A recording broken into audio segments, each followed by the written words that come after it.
Assalamualaikum warahmatullahi wabarakatuh. Sastra Melayu secara mengejutkan menyebutkan istilah candi di dalam karyanya itu. Nah, padahal sastra Melayu itu justru mulai berkembang pada masyarakat yang telah beragama Islam. Nah, padahal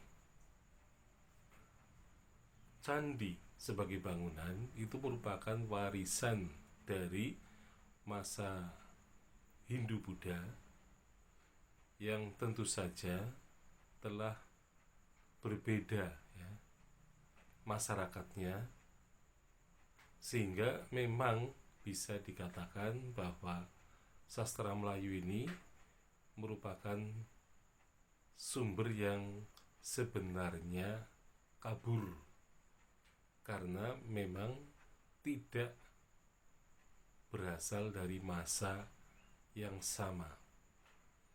Artinya masyarakat sudah beragama Islam, tetapi mereka mempunyai warisan berupa ingatan kolektif mengenai bangunan yang disebut sebagai candi.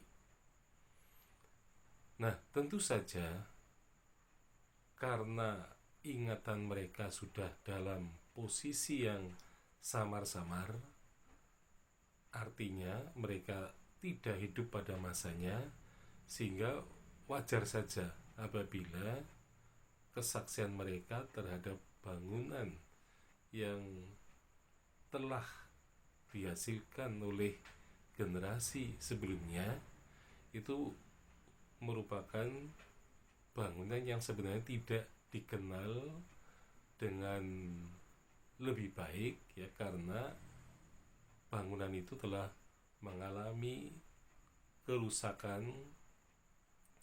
Nah, sehingga ketika mereka mengingat kembali, maka yang terjadi adalah bahwa candi itu telah mengalami perubahan-perubahan ya, yaitu perubahan fungsinya ya, seperti yang mereka kenal ya, dari zaman ke zaman.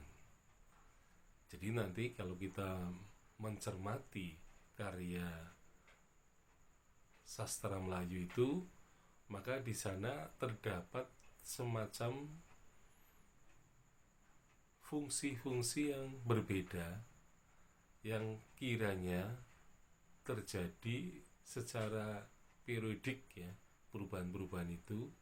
Nah, sehingga kemudian perubahan itu menunjukkan bahwa seolah-olah masyarakat Melayu itu tidak konsisten ketika berbicara mengenai bangunan suci yang disebut candi itu.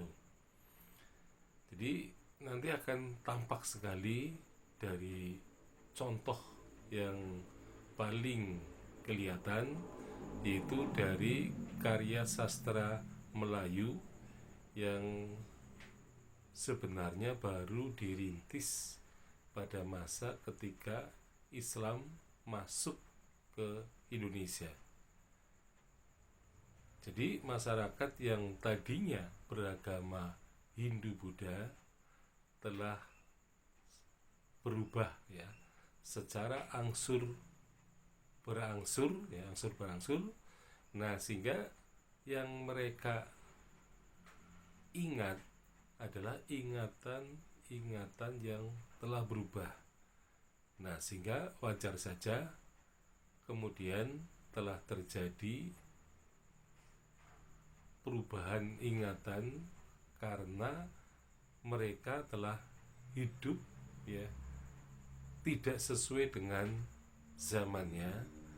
Nah, sehingga mereka kelihatannya mewarisi hal-hal yang terkait dengan fungsi candi, dan mereka hanya mengetahui secara